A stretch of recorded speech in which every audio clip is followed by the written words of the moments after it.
अस्सलाम वालेकुम students, this is the last lecture of the week.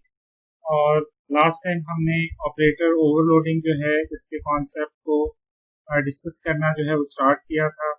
आज हम इसको देखेंगे कि हम इसको किस तरीके से जो है वो इम्प्लीमेंट कर सकते हैं।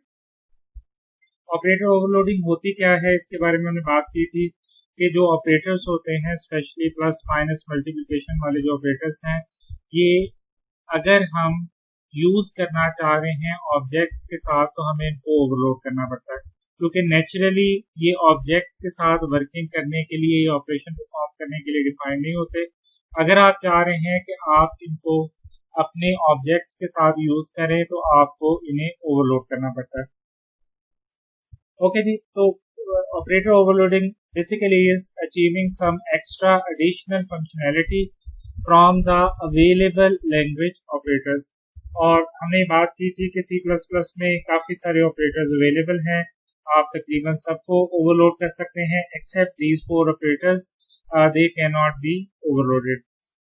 ओवरलोडिंग जो है इसका सिंटैक्स ये होता है, इस पे भी हमने लास्ट टाइम काफ़ी डिस्कशन की थी कि आप ऑपरेटर की रिटर्न टाइप बताते हैं और उसकी आर्गुमेंट्स बताते हैं जो कि रेफर कर रहे होते हैं ऑपरेंड्स को, और उस तरीके से आप जो ऑपरेटर्स हैं इनको ओवरलोड कर रहे होते हैं।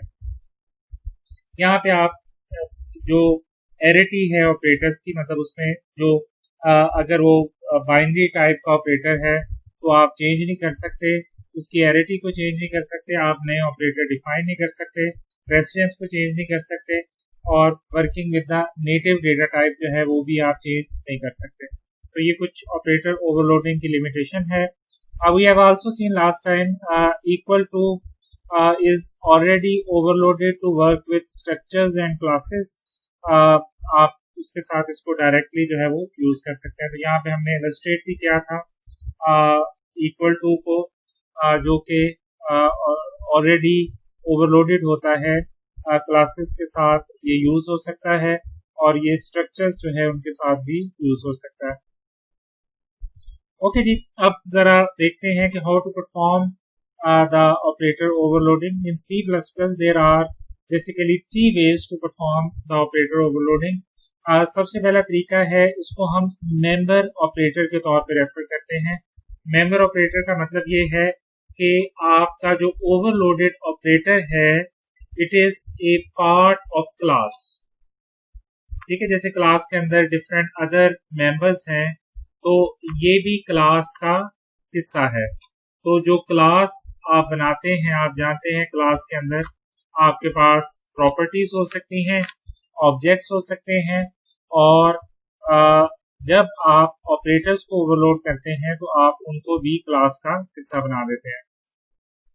फ्रेंड ऑपरेटर आप बना सकते हैं, मतलब एक फंक्शन की फॉर्म में ऑपरेटर्स को ओवरलोड कर सकते हैं, लेकिन यहाँ पे आपको उस फंक्शन को क्लास का फ्रेंड डिक्लेयर करना पड़ेगा। फ्रेंड फंक्शन आप ऑलरेडी देख चुके हुए हैं।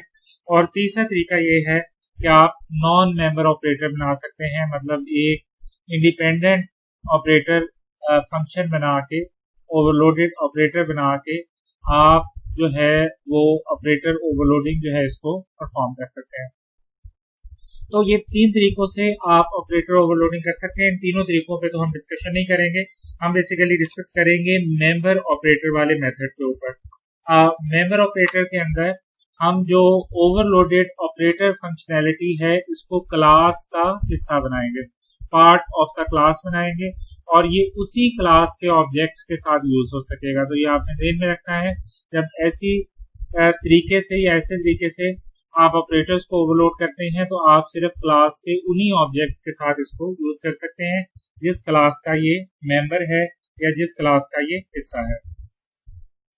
इस सारी डिस्कशन के लिए हम यहाँ पे एक एग्जांपल ले लेते हैं। एक कॉम्प्लेक्स की क्लास बना लेते हैं। इस कॉम्प्लेक्स क्लास के 2 प्राइवेट मेंबर्स हैं, रियल एंड इमेजिनरी, और उसके बाद इसका एक कंस्ट्रक्टर है जहाँ पे हम 2 आर्गुमेंट्स ले रहे हैं x एंड y, उनको डिफॉल्ट वैल्यू दे रहे हैं, और real is equal to x कर देते हैं और imaginary is equal to y कर देते हैं, और एक डिस्प्ले का फंक्शन लिख देते हैं जिसमें हम रियल पार्ट दिखा देते हैं और प्लस करके हम इमेजिनरी पार्ट जो है उसको डिस्प्ले कर देते हैं। जैसे आपके पास कॉम्प्लेक्स नंबर्स होते हैं, जैसे 3 प्लस 5 आई की फॉर्म में जो है ये डिस्प्ले हो जाएगा। जो भी आपका कॉम्प्लेक्स नंबर है वो इस डिस्प्ले फंक्शन को कॉल करके इस फॉर्मेट के अंदर जो है वो डिस्प्ले हो जाएगा। अब आप कॉम्प्लेक्स के दो ऑब्जेक्ट्स बनाएंगे, तो आपको ये जहन में रखना है कि आप इनके लिए C1 is equal to C2 कर सकते हैं। ये मैं पहले भी बात करके आया हूँ कि equal to operator already overloaded होता है, आपको उसे अलहदा से ओवरलोड करने की जरूरत नहीं होती। तो इन दैट केस अगर आप C1 is equal to C2 करते हैं तो it means that C1 dot real is equal to C2 dot real हो जाएगा, और C1 dot imaginary is equal to C2 dot imaginary हो जाएगा। तो इक्वल टू ये करता है कि जो सेम डेटा टाइप्स होती हैं उनकी वैल्यूज जो हैं वो क्रॉस असाइन कर देता है। राइट साइड वाले ऑब्जेक्ट के प्राइवेट मेंबर्स की वैल्यूज जो है वो लेफ्ट साइड वाला जो ऑब्जेक्ट है इसके प्राइवेट मेंबर्स को असाइन कर देता है। ओके जी, अब हम इसकी इम्प्लीमेंटेशन करने जा रहे हैं और अभी हम प्लस के ऑपरेटर को इम्प्लीमेंट करने जा रहे हैं। मैं सिंटैक्स जरा आपको दोबारा से यहाँ पे रिकॉल करवा देता हूँ।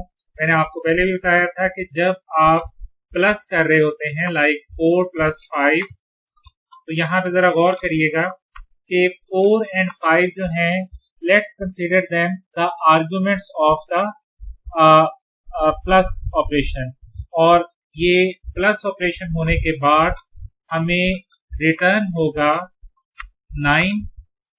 ओके, तो यहाँ पे जो रिटर्न टाइप है वो क्या बन रही है, जो इन दोनों का एडिशन है वो यहाँ पे जो है वो रिटर्न टाइप बन रही है। तो यहाँ पे आप जरा गौर करिएगा कि एक्चुअली तो आर्गुमेंट लिस्ट के अंदर, क्योंकि यहाँ पे दो ऑपरेंड्स हैं, तो आर्गुमेंट लिस्ट के अंदर हमारे पास 2 आर्गुमेंट्स होने चाहिए। लेकिन एक चीज का आपने ख्याल रखना है, क्योंकि हम इम्प्लीमेंटेशन कर रहे हैं as a member function. Okay, मतलब ये क्लास का मेंबर जो है, ऑपरेटर जो है ये क्लास का मेंबर बन जाएगा। तो जब आपने इम्प्लीमेंटेशन करनी है as a member of the class, तो इट मीन्स दैट कि आपके पास एक आर्गुमेंट तो ऑलरेडी अवेलेबल है, और ये वो आर्गुमेंट है जिस क्लास के अंदर आप इस ऑपरेटर को ओवरलोड कर रहे हैं। तो वहां पे आपको सिर्फ एक एक्स्ट्रा आर्गुमेंट की जरूरत है। ओके, ये चीज जरा ध्यान में रखिएगा। जब भी आप ऑपरेटर्स को ओवरलोड करते हैं as a member of a class, तो जिस क्लास के अंदर आप उनको ओवरलोड कर रहे हैं वो क्लास खुद से एक ऑपरेंड बन जाती है। तो जब वो खुद से एक ऑपरेंड बन जाती है तो फिर आपको आर्गुमेंट के अंदर एक ही आर्गुमेंट लेने की जरूरत पड़ती है।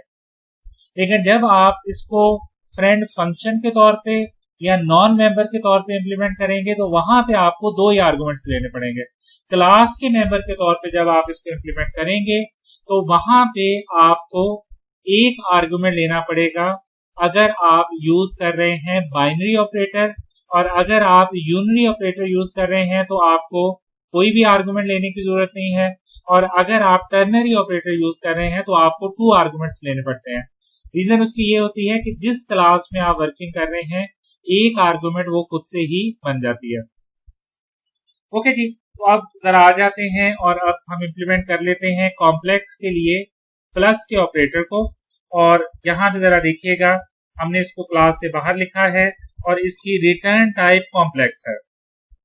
ओके, जैसे 4 प्लस 5 में 9 रिटर्न हो रहा था तो 9 इंटीजर टाइप है, तो यहाँ पे जब हम ऐड करेंगे तो कॉम्प्लेक्स ही रिटर्न होगा, तो इसलिए इसकी रिटर्न टाइप भी हम कॉम्प्लेक्स ले रहे हैं। उसके बाद it belongs to the complex class, ये स्कोप रेजोल्यूशन ऑपरेटर है जो बता रहा है कि ये कॉम्प्लेक्स क्लास का हिस्सा है। फिर आपने कीवर्ड यूज करना है ऑपरेटर, और फिर जिसको ओवरलोड करना है वो ऑपरेटर आएगा, जैसे यहाँ पे प्लस। ओके, तो कॉम्प्लेक्स जो है वो आपने एक आर्गुमेंट के तौर पे यहाँ पे लिखा हुआ है। अब वही बात मैं यहाँ पे आपको बता रहा था कि अगर आप a प्लस बी करते हैं और आपको 2 आर्गुमेंट चाहिए होते हैं, लेकिन आप एक ही आर्गुमेंट के साथ वर्क करेंगे। रीजन ये है कि पहला आर्गुमेंट तो वो क्लास ही बन जाएगी जिसके अंदर आप ये कोड लिख रहे हैं। आपको एक आर्गुमेंट की जरूरत पड़ेगी in the case of binary. तो जब ये ऐड होंगे तो जो आपको ये रिटर्न करेंगे that will also be complex type जो है वो आपकी बन जाएगी। अब इसमें करेगी ये आप जब भी आप ऑपरेटर्स को ओवरलोड करते हैं तो आपके पीछे कोई माइंड होना चाहिए, आइडिया होना चाहिए कि आप उस ओवरलोडिंग से अचीव क्या करना चाह रहे हैं। तो हम यहाँ पे ये अचीव करना चाह रहे हैं कि जो फर्स्ट आर्गुमेंट का रियल पार्ट है ये सेकंड आर्गुमेंट के रियल पार्ट में ऐड हो जाए और जो फर्स्ट पार्ट का इमेजिनरी है वो सेकंड के इमेजिनरी में ऐड हो जाए। इसके लिए हमने एक टेम्परेरी कॉम्प्लेक्स ऑब्जेक्ट ले लिया और हम यहाँ पे क्या कर रहे हैं, temp dot real is equal to real plus C dot real. तो अब ये वही बात हो गई, सी डॉट रियल जो है वो आपको एज ए आर्गुमेंट मिला है और ये वाला रियल जो है ये उसी क्लास का हिस्सा है जिस क्लास के अंदर आप वर्किंग कर रहे हैं। फिर आपने temp dot imaginary is equal to imaginary plus C dot imaginary कर लेना है और जब ये सारा आप कर लेंगे तो आपने टेम्प को रिटर्न करवा देंगे। तो सिंपल सी कोडिंग है, आपने एक टेम्परेरी ऑब्जेक्ट लिया और टेम्परेरी ऑब्जेक्ट में आपने दोनों आर्गुमेंट के रियल पार्ट को ऐड कर दिया और उसके इमेजिनरी में आपने दोनों आर्गुमेंट के इमेजिनरी पार्ट जो है इसको ऐड कर दिया और फिर आपने टेम्प जो है इसको रिटर्न करवा दिया। ओके जी, अब मैं ये सारी जो एग्जांपल आपने पार्ट्स में देखी है इस सारी एग्जांपल को अब मैं यहाँ पे कलेक्टिवली एक्सप्लेन करने जा रहा हूँ। आपने आयोस्ट्रीम लाइब्रेरी ले ली, कॉम्प्लेक्स क्लास आपने बना दी, इसका प्राइवेट मेंबर्स जो हैं वो रियल एंड इमेजिनरी है। दो प्राइवेट इसके मेंबर्स हैं, रियल एंड इमेजिनरी, और ये डबल टाइप के हैं। मेंबर फंक्शंस के अंदर आप देखिएगा आपने कंस्ट्रक्टर बना दिया है। सिंपली अगर कंस्ट्रक्टर को वैल्यू पास की जाएगी तो ये वैल्यू ले लेगा, अदरवाइज ये रियल एंड इमेजिनरी को जीरो कर देगा क्योंकि डिफॉल्ट वैल्यू आप यूज कर रहे हैं। वॉइड डिस्प्ले आप पहले भी ये फंक्शन देख के आए हैं, सिंपली आपने इसको डिस्प्ले कर दिया है। उसके बाद जरा देखिएगा यहाँ पे कि ये हमने क्या लिखा है, हमने लिखा है complex operator plus complex colon. तो ये हमने प्रोटोटाइप या डेक्लेरेशन दी है ऑपरेटर जो कि हमने ओवरलोड किया है। अब हम आ जाते हैं इसकी डेफिनेशन के ऊपर। ये वही डेफिनेशन है जो आपने प्रीवियस स्लाइड में भी देखी है। हमने एक टेम्परेरी कॉम्प्लेक्स ऑब्जेक्ट बनाया और इस टेम्प के रियल में दोनों को ऐड कर दिया, इमेजिनरी को ऐड कर दिया और हमने रिटर्न कर दिया एंड के ऊपर। टेम्प जो है वो आपको यहाँ पे रिटर्न हुआ नजर आ रहा है।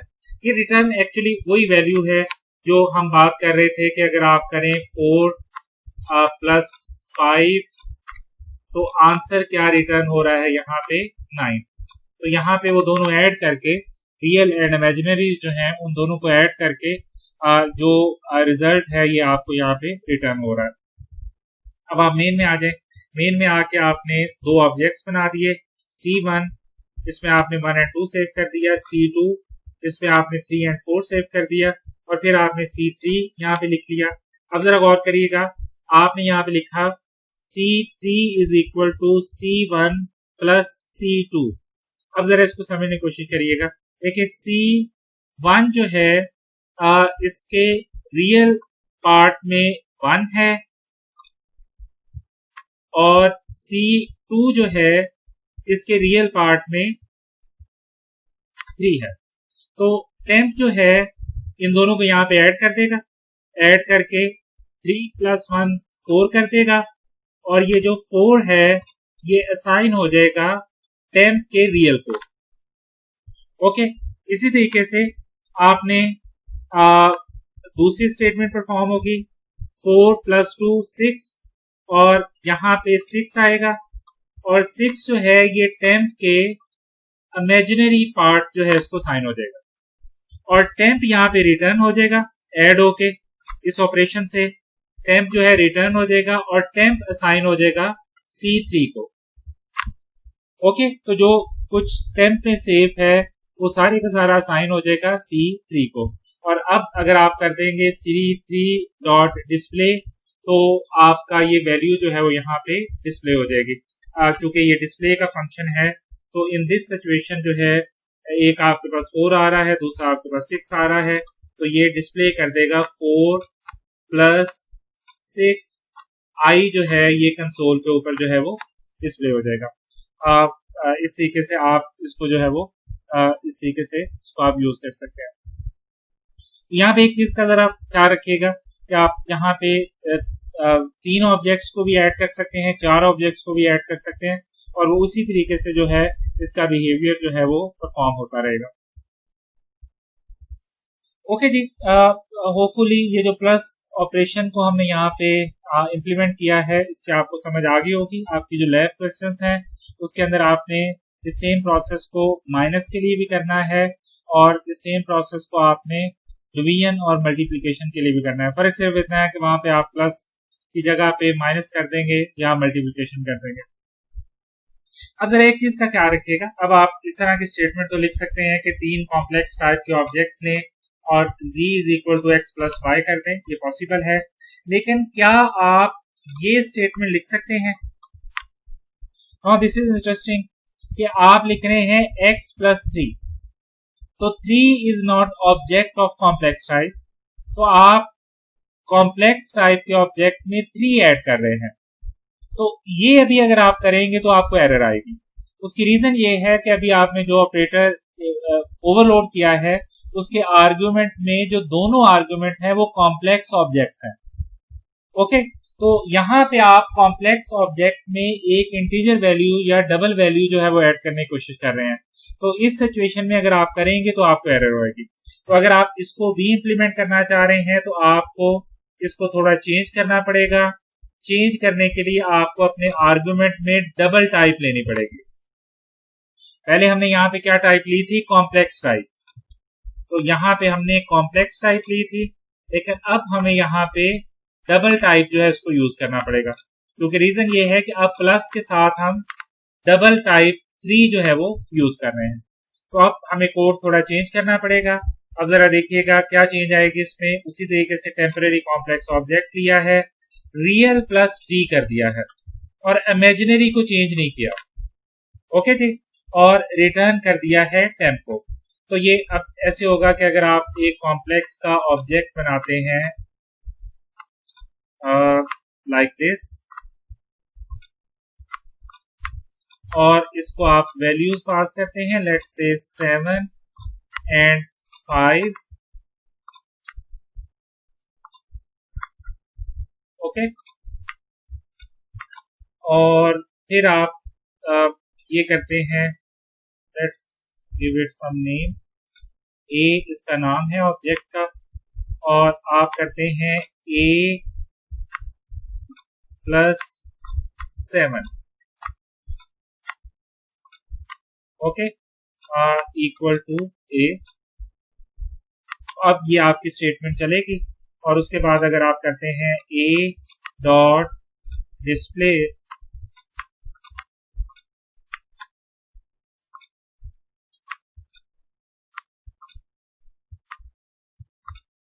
डिस्प्ले का फंक्शन अगर आप कॉल करते हैं यहाँ पे, तो अब आप यहाँ पे देखिएगा कि इमेजिनरी वही रहेगा, लेकिन आपका जो रियल पार्ट है उसमें 7 ऐड हो जाएगा।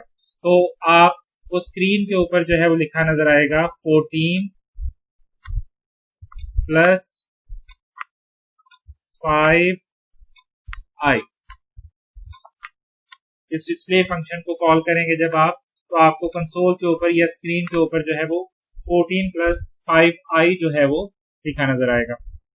तो अब आपका जो प्लस का ऑपरेटर है ये जो आपके फ्लोटिंग नंबर्स हैं या जो आपके इंटीजर नंबर्स हैं, अब ये इनके साथ भी वर्किंग करेगा और आपके जो नंबर्स हैं, इंटीजर नंबर्स जो हैं, इनको रियल पार्ट में ऐड करके आपका प्रोसेस जो है इसको परफॉर्म करेगा। ओके, ये जैसे आपको बताया गया कि अब ये दोनों सिचुएशंस के अंदर जो है वो वर्क कर रहा होगा। तो अब अगर आप ऑब्जेक्ट बनाते हैं तो अब ये आपका दोनों सिचुएशंस में वर्क करेगा, ऑब्जेक्ट्स के लिए भी वर्क करेगा और ये नंबर्स के लिए भी वर्क करेगा।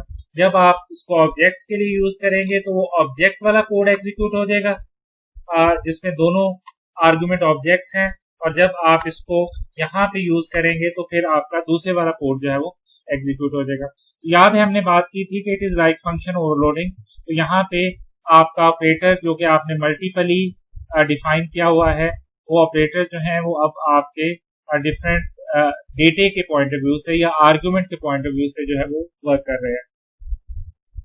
ओके, ये जरा क्विकली एक और एग्जांपल देख लीजिएगा। स्ट्रिंग की एग्जांपल है, इसमें भी हम कुछ फंक्शनैलिटीज कर लेते हैं। हमने इसके लिए एक प्राइवेट डेटा टाइप ले ली, एक एम्प्टी कंस्ट्रक्टर ले लिया और एक कंस्ट्रक्टर विद आर्गुमेंट ले लिया और ये डिस्प्ले का फंक्शन हमने यूज कर लिया और यहाँ पे हमने प्लस को ओवरलोड किया है। इसके साथ हम कॉन्केटिनेशन करेंगे।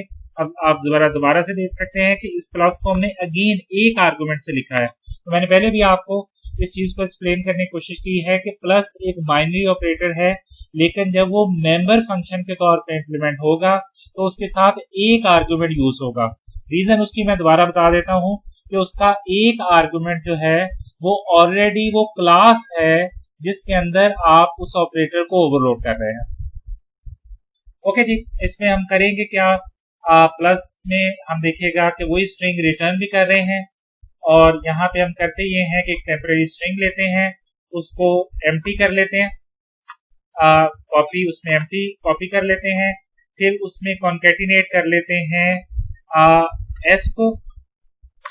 ठीक है, टेम्परेरी केस के अंदर एस जो है इसको कॉन्केटिनेट कर लेते हैं। ये एस अब वो क्लास की एरे है, क्लास की प्राइवेट एरे है जो कि आप यहाँ पे यूज कर रहे हैं और उसके बाद आप एस के आगे कॉन्केटिनेट कर देते हैं सी को, सी डॉट एस को। तो ये जो सी है इसके एस पार्ट को आप यहाँ पे कॉन्केटिनेट कर देते हैं और रिटर्न कर देते हैं आप टेम्प को। अब जब आप इसको मेन में यूज करेंगे तो अगर आपकी एक स्ट्रिंग है दिस इज माई और बी स्ट्रिंग है फर्स्ट स्ट्रिंग क्लास और ये एम्प्टी स्ट्रिंग है, एम्प्टी भी कंस्ट्रक्टर आपने लिखा हुआ है और ए डॉट डिस्प्ले करें, बी डॉट डिस्प्ले करें और c is equal to A plus B करें, तो क्या होगा, ये a प्लस बी में क्या होगा, ये स्ट्रिंग पूरी लिखी जाएगी और उसके आगे ये वाली स्ट्रिंग जो है वो अटैच हो जाएगी। तो अब आप इसको b डॉट डिस्प्ले करेंगे तो ये दोनों स्ट्रिंग्स जो है वो कॉन्केटिनेट होके आप यहाँ पे आउटपुट पे देख सकते हैं कि ये दोनों स्ट्रिंग्स जो है ये कॉन्केटिनेट होके आपको डिस्प्ले हो जाएंगी। ओके जी, इसी तरीके से आप ये equal to double equal to को भी ओवरलोड कर सकते हैं। स्ट्रिंग्स को कंपेयर करने के लिए आपको अक्सर स्ट्रिंग कंपैरिजन फंक्शन को कॉल करना पड़ता है, तो आप ओवरलोडिंग कर सकते हैं डबल इक्वल टू की। और तरीका ये होगा कि डबल इक्वल टू अगर स्ट्रिंग सेम है तो 1 रिटर्न करे, अदरवाइज ये 0 रिटर्न करे। तो आप इसको भी ओवरलोड कर सकते हैं। यहाँ पे वही क्लास स्ट्रिंग है और इसके अंदर हमने स्ट्रिंग के बाकी ऑपरेटर लिखे हैं। यहाँ पे अब हम ये इक्वल टू जो है इसको ओवरलोड कर रहे हैं। ये हमने कॉल बाय रेफरेंस की है, ये जरा और रखिएगा। और यहाँ पे आप इसका कोड जरा देख लें क्विकली। हमने दोनों स्ट्रिंग्स को कंपेयर किया जो कि आर्गुमेंट के तौर पे आ रही हैं और अगर ये ट्रू हो जाता है तो हम 1 रिटर्न कर देते हैं, अगर ये फॉल्स होता है तो हम 0 रिटर्न कर देते हैं। सिंपल सा कोड है। तो आप इस डबल इक्वल टू के साथ दो स्ट्रिंग्स जो हैं इस टाइप की जो है वो आप उनको जो है वो कंपेयर कर सकते हैं। ओके जी, तो इसके कोड को जरा देख लें। ये वही स्ट्रिंग्स हैं, हमने इनको पहले टेस्ट कर लिया। If A is equal to B और इक्वल है तो नॉट इक्वल का मैसेज आ जाए और A is equal to C अगर इक्वल है तो इसी तरीके से मैसेज आ जाए। तो ये अब आप आउटपुट देख सकते हैं, A and B are equal, A and C are not equal to. ठीक है, तो यहाँ पे आप जानते हैं कि ये आपका जो ऑपरेटर है ये रिटर्न करता है 1 या 0। अगर ये 1 रिटर्न करेगा, जैसे फर्स्ट सिचुएशन में इसने 1 रिटर्न कर दिया तो ये वाली स्टेटमेंट चल जाएगी। अगर इसने 0 रिटर्न कर दिया, जैसे यहाँ पे इसने 0 रिटर्न किया है, तो आपकी ये वाली स्टेटमेंट जो है ये एग्जीक्यूट हो जाएगी। ओके जी, that's all. Thank you very much. अल्लाह हाफिज।